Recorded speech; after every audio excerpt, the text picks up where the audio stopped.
Now, still dealing with mental health in the community and form of possible treatment of mental health. Within the past decade or so, there has been an increase of mental related issues, and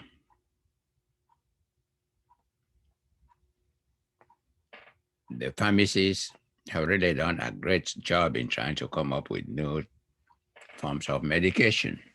But still, there is a real concern. So the psychopharmacology and therapy, treatment with medication. At times, some of these things work, and certain times for some people, but there has been a lot of improvement when it comes to the medication, the right type of medication.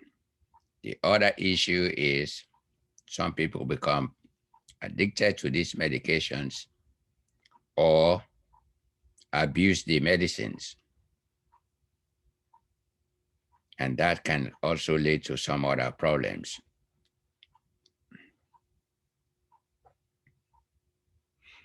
Conditions for which medications exist include schizophrenia, bipolar disorder, major depression, anxiety, panic disorder, and obsessive compulsive disorders. Luckily, with the advancement of science, these conditions are now being, one way or the other, being addressed.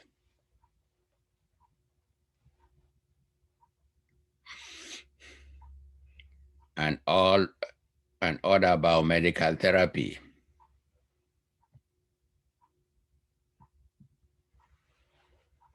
You have the psychotherapy, treatment through verbal communication. Have somebody, a good counselor who can talk people out of certain conditions. Because it's not everything that really should be exposed to medication. There are certain things, certain form of treatment or disorder is just get somebody who really knows how to talk to somebody who is experiencing sort of a bad day. Talk to that person and see how best and that situation could be addressed. Because as again, it's not all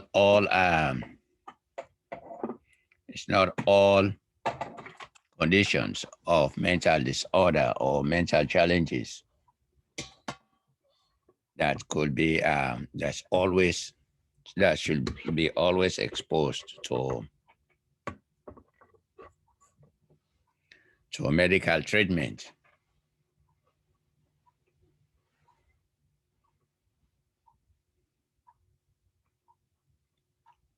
So with psychotherapy, there are numerous approaches dealing with the cognitive behavior therapy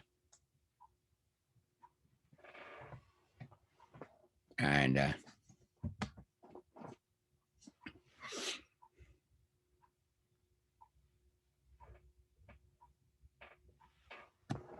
more likely to be successful in less severe cases or when used in conjunction with other approaches.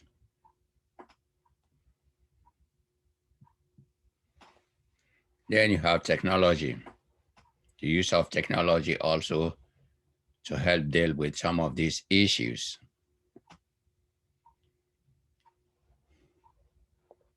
Use of technology in treatment via telephone, video conferencing, internet, email, computer software. Again, thanks to some of these opportunities. But for those people who do not have access to some of this, see, there's always, as whenever we discuss some of these possible treatments or therapeutic conditions, there's always a shortfall when you think of how many of these people that might be dealing with some of these mental issues have access to this online kind of treatment. See, most do not have the opportunity for maybe phone or video conferencing, get less, internet, email, and certain computer software. So as with anything, again, it goes back to the inequalities, the level of disparity between the various groups in America, the haves and the have-nots. And most of the time when it comes to these sort of conditions, minorities really don't benefit much from this sort of treatment.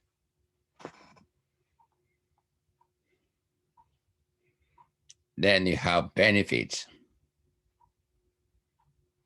With this sort of treatment, there is a level of flexibility, delivers flexible help directly to clients, living environment, lower the cost to patient, increases privacy of patient, and may reduce feeling of cohesiveness.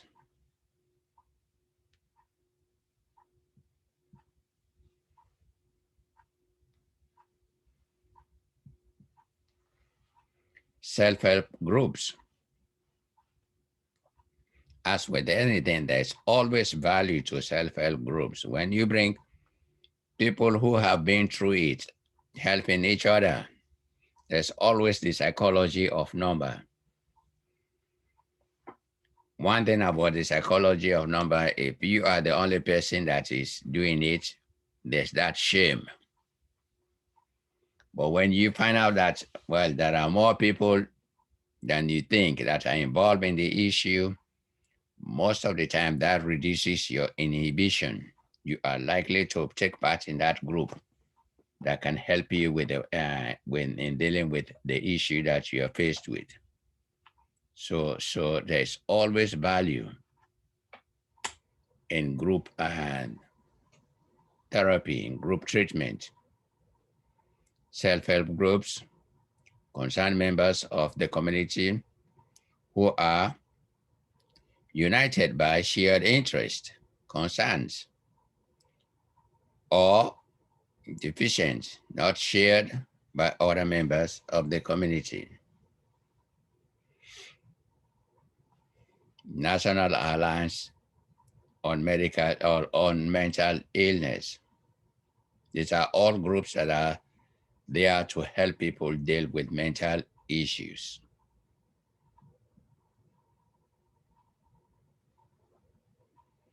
Then you have the psychiatric rehabilitation. The primary objective is not often recovery rather than care. Now, the primary objective is most often recovery rather than care. Psychiatric rehabilitation, current recovery-oriented services. Services include medications, therapy, adaptive skills, changing environment through accommodation at work or school,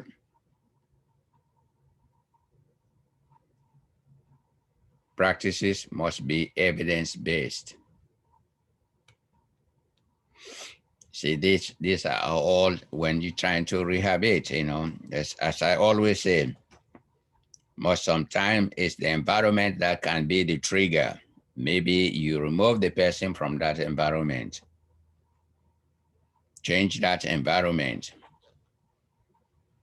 and also help people to cope with certain issues.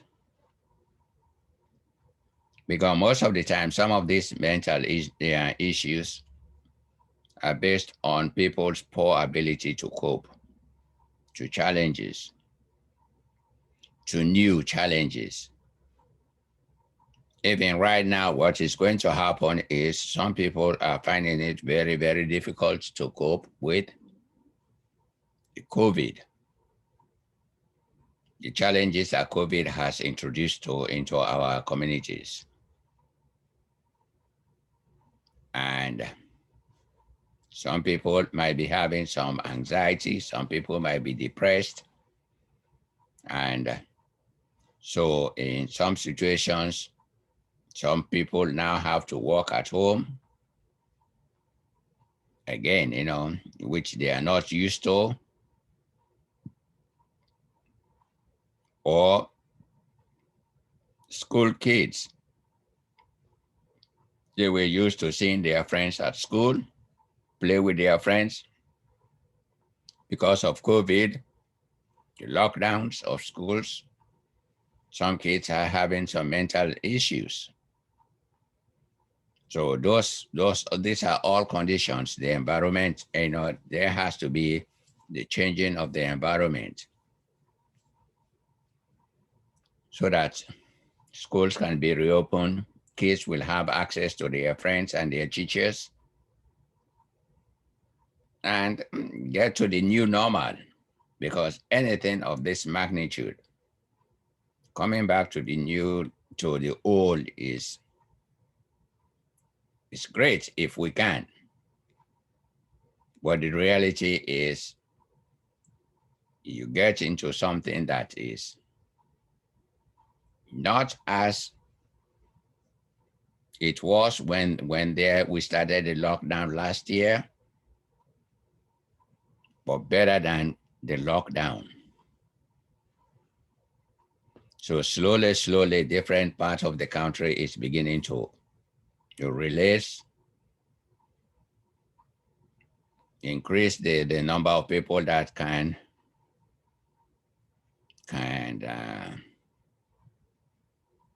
go into various places, public places, as well as private places. Well, one of the things also with this is also if more people really to facilitate the success of the reopening is people have to take vaccinations. Those vaccines are good. They work. They can help us go back to normal life because there's nothing that is better than normal life. We need to get back to normal functioning. But before we can do that, we have to make sure that we are properly vaccinated and listening to some of the guidelines that CDC has provided so that we don't create that situation wherein we deal with one form of the virus at one moment, then the virus mutates into another form, then we have to deal with it and start going in waves. Then we'll be having a lot of mental issues. So one way to really avoid some of this, especially for now, this is so timely, is try as best as possible. Everybody should try to be vaccinated so that we can get to the new normal, which can help people see their friends, see their relatives, just have fun. So those people who are kind of reluctant of not wanting to take the virus and the vaccine unless it is for real medical condition that your doctor says, yeah, don't take this vaccine. Please encourage people to take the vaccine, and you take the vaccine as well, because you cannot encourage somebody to take the vaccine when you have not taken it. I have taken both, and thank God I did.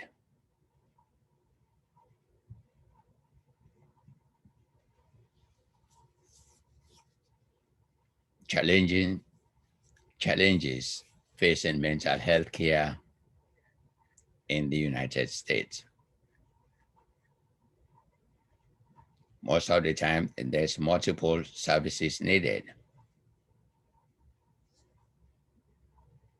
Staff turnover relatively high, especially when you talk of mental health in institutions. There's a high rate of staff that just will not stay long. Will just give it up because either the frustration and at times depending on the mental situation of the patient, the abuse, and and at times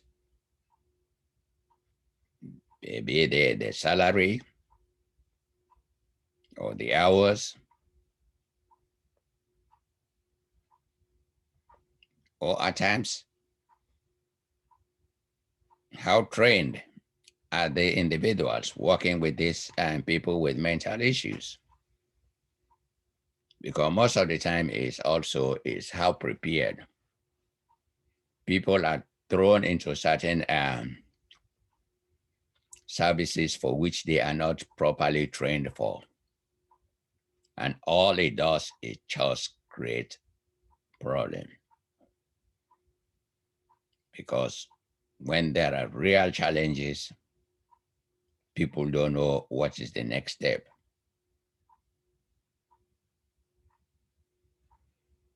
And that can lead to frustration, neglect,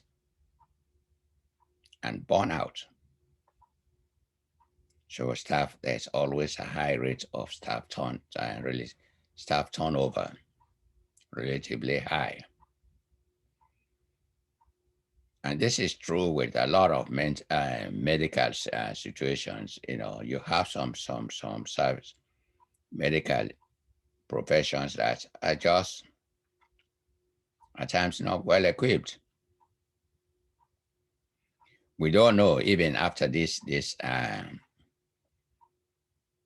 COVID 19,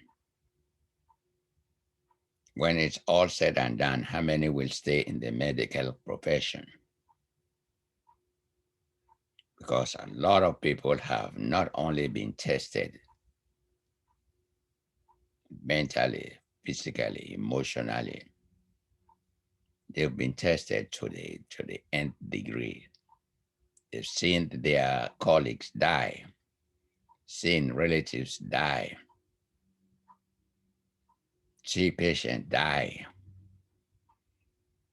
And most of the time it's as with doctors, the idea is we go to this profession to help, do no harm. And some doctors almost get to the point of saying, I could have done this or I should have. But in reality, there was one situation wherein the preparedness was somehow lacking. It got better with time. But when this virus came into this country, we were not as prepared as we should have. System is decentralized and fragmented. I say most of the time when something is decentralized most of the time is much more comprehensive. People know the various areas, the various people you go for treatment, the various conditions that goes to area A, and those that go for to area B. But when it's fragmented,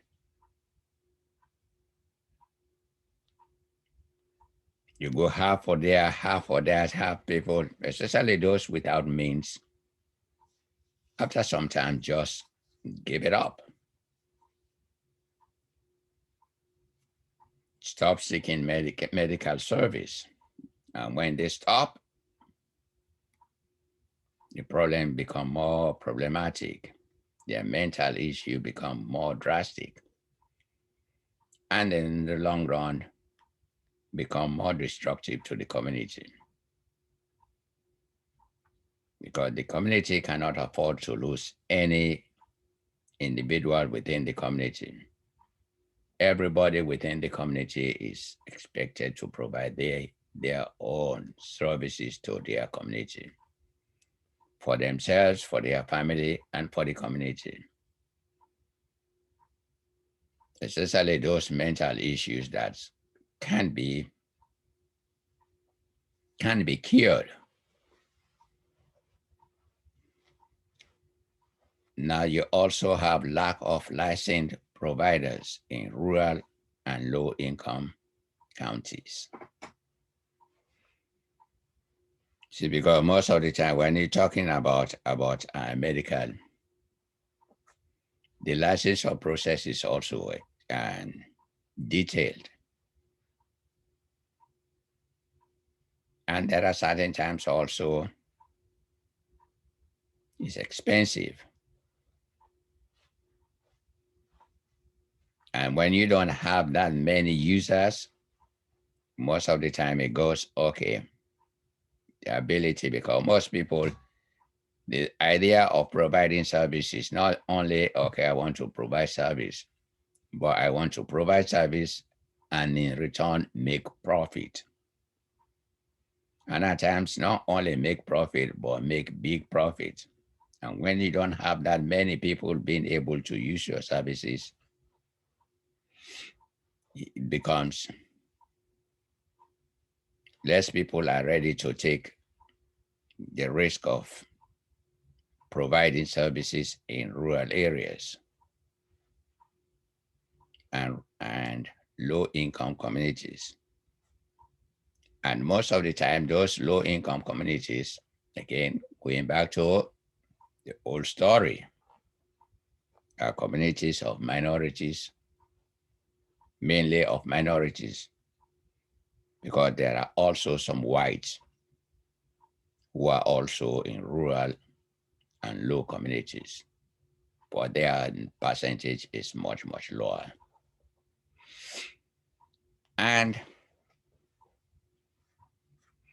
as with not only with mental health care, but as with all services related to healthcare, lack of cultural competence among providers. See, the beauty of America is there are a lot of diversity.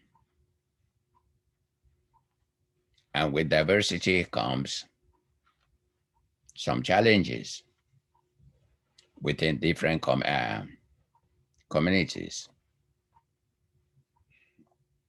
And we will do much, much better if providers of services are culturally competent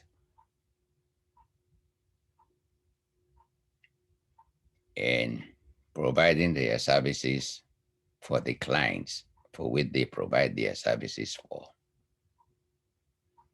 That goes to medical doctors, that goes to nurses, that goes to all those other people, the pipeline that serves that providers. See, because of we say, okay, America, there are certain subcultures that really go live their lives in this dual sort of. But in most cases, as with any situations, people easily revert to their original culture, which at certain time is the culture in which they were born into. So they can be highly educated, but when it comes to certain issues, their belief system is it in some cases is influenced by their culture.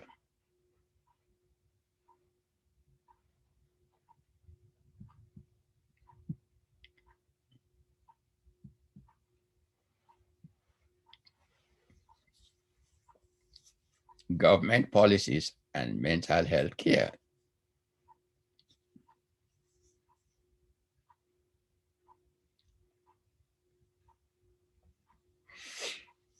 Now, following the institutionalization, government's role in funding and policy became substantial. Say once they institutionalized those institutions, break them down,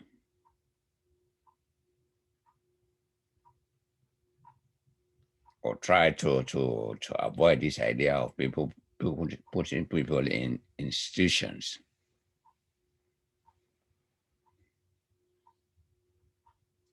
Now the role of government in funding and policy became substantial, because even though those people are not in institutions, government is still trying to provide some services to those people. So you have the Medicaid playing a big role.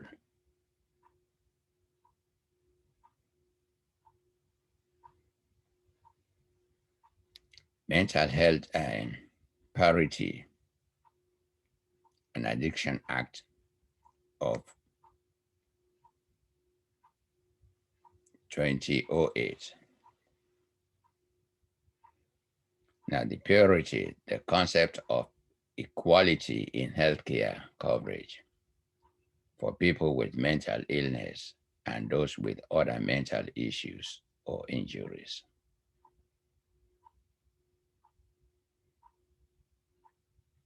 See, as again, there are policies to address some of these things, but most of the time, how many people know about these policies, or how many people have access to these policies? See, because you go into the books, think of any issue in this country, there has been something done or said about it in the books. But how has that been implemented?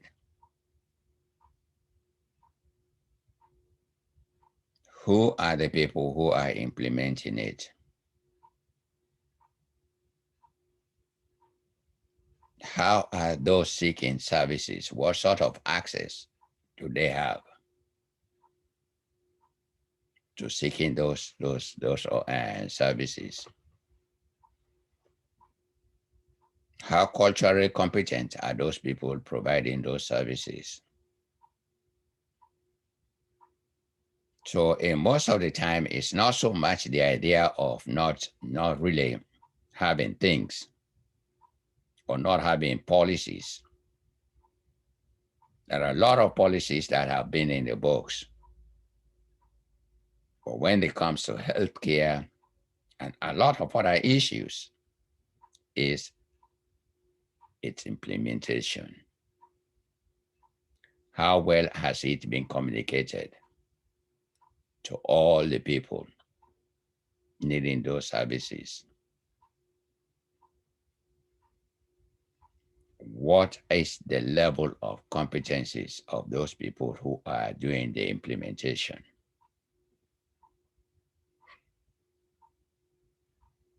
It's because as with challenges, even right now, we are faced with this idea of some people not wanting to take the vaccine.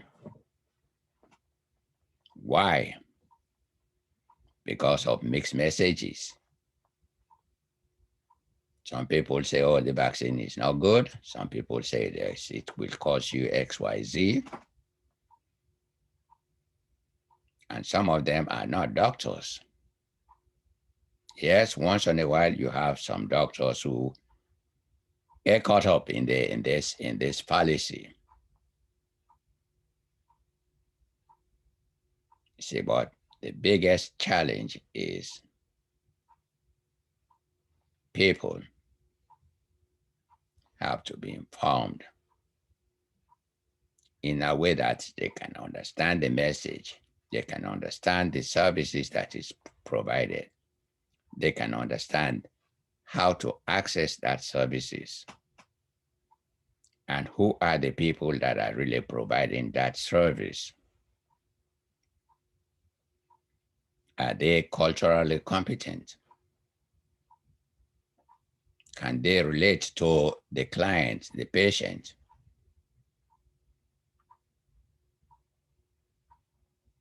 See, because these are all things that needs to be done.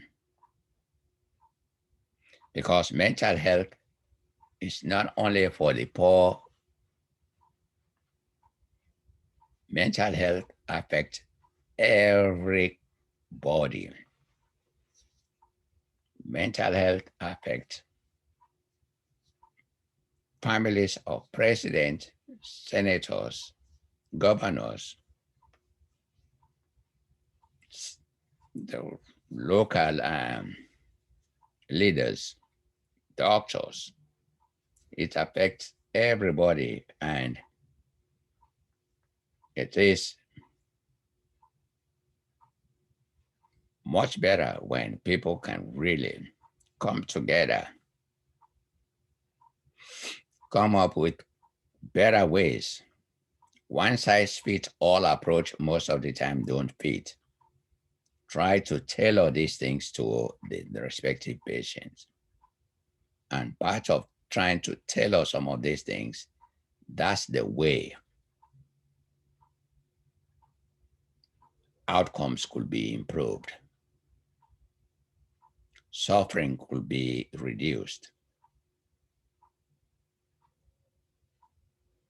Affected people could become normal and can live their lives in a much more productive way. We have the Affordable Act of 2010, which in most cases they call the Obamacare. Again, most of the time when people want to be political, it's called Obamacare. When people want to be helpful, it's the Act of 2010. See, most of the time, I go back to our communication. See, we have to have a better communication if we want to reach everybody that needs help in this country. Everything should not be tied to politics or to individuals. Obama by himself would have in no way be able to pass this Affordable Care Act. It took Congress, it took the Senate, it took everybody within various communities to convince their congressmen as well as their senators, some people in the medical profession, It took a lot of people. But for some, when it's called Obamacare, it makes it as if, oh, that guy, I don't like that guy. Therefore, I don't want this.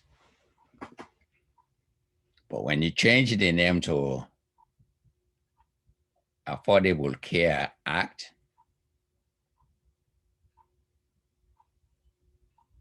take the Obama name, you see, people want it. So our communication most of the time almost creates barriers that should not be created. Because in the books it's not Obamacare. In the books is the Affordable Care Act. It was signed or promoted by Obama, but it's not Obamacare. It's Affordable Care Act. And most of the time, people who are really dealing with mental issues, providing funds for those is a challenge. But through the Affordable Care Act that was passed in 2010, the Medicaid coverage for individuals with mental disorder grew. See, people who got services through the Medicaid grew, which was good. Individuals with mental disorders disproportionately benefit from coverage expansion. They tend to have lower income and are less likely to be insured. Well, Medicaid, surely for poor people who have little or no income to cover their insurance. Communities may lack infrastructure to adequately meet needs of newly insured. I said again, when it comes to see, America has a very robust healthcare system. But most of the time is private.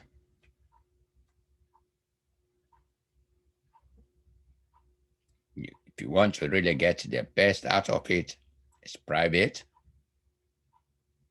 and a few public that is sponsored by the government. And the sad part of it is the government is the one that provides most of the resources that leads to the research that help private institutions to do what they do. So taxpayers' money that's used to come up with new ideas, new resources, they're all the best. And later on, selected taxpayers, those taxpayers with insurance can have full access to those things that taxpayers paid for to be developed. So it's some of these things are not as easy as they appear, but they could be easy if everybody really thinks of everybody as we are all human beings. When one person is not served properly, nobody is served properly. I think until we stop looking at providing needs, people's needs in a fragmented way.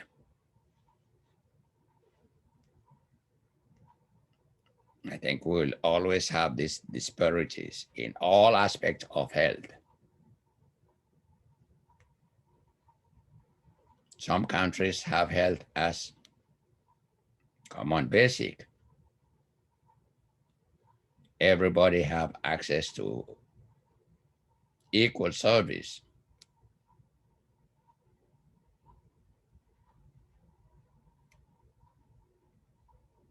Even some of the other countries, in say like Canada, Europe, some aspects of Europe,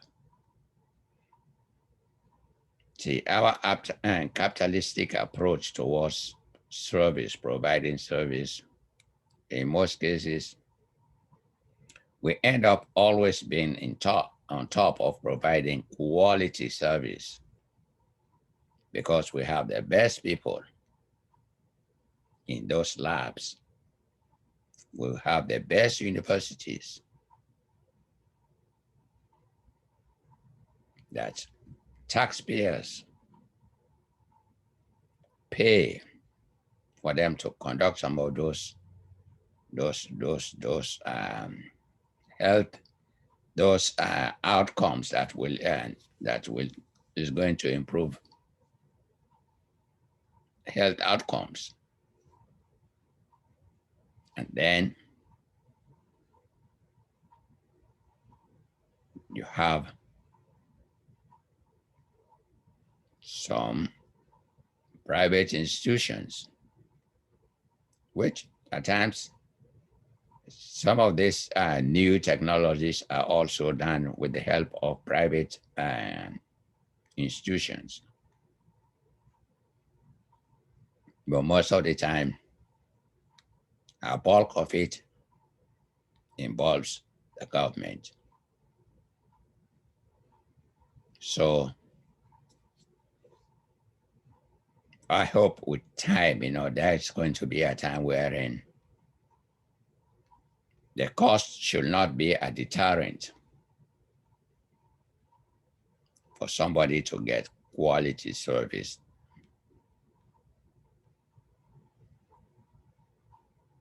Because the quality of a country is known by the health of its population.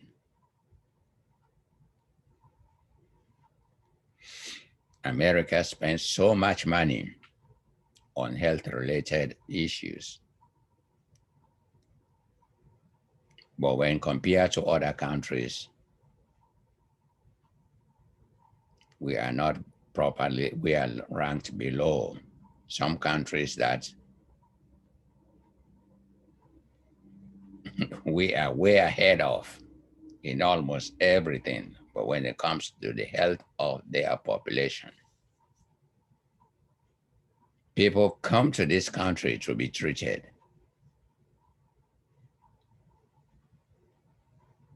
People from other countries come to America for treatment because we have the best. But what needs to be done now is for us to make sure that all the people in America also get the best, have access to the best. Discussion question: how can community mental health centers work to reach 100% of their territory in need? But most of the time is assessment. You assess the community.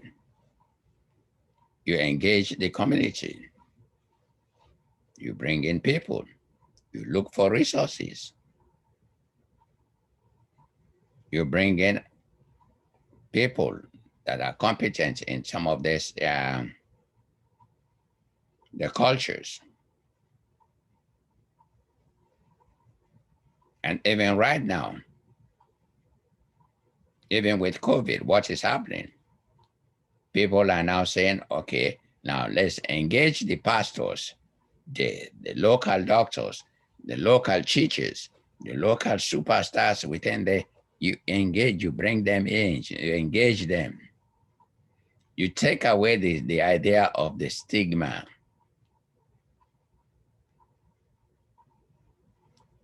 That, oh, when you are mentally in trouble, you are, you know, because there are different forms of mental issues. Equip those mental health centers with appropriate means of service, with the appropriate personnel, and make it easy for people to access those services. What role can schools play in supporting mental health in children and adolescents? First of all, I think I would like to take it a step down. What roles can school play, parent, schools play in supporting the health of children and adolescents? Because most of the time it's the parent will start some of this disorder, either in terms of the abuse or neglect, and schools will try to do the best that they can in trying to create a conducive learning environment that is not no bullying, no name calling, no shaming, or this, that, support, caring. Let every child feel loved. See, because most of these mental issues that at times can lead to drastic outcomes like suicide is children feel neglected, not loved. And when that becomes the issue, most of the time the outcome is usually not good. So please continue to read the chapter because it's a very, very rich chapter. And we'll move on to the next chapter, the next class.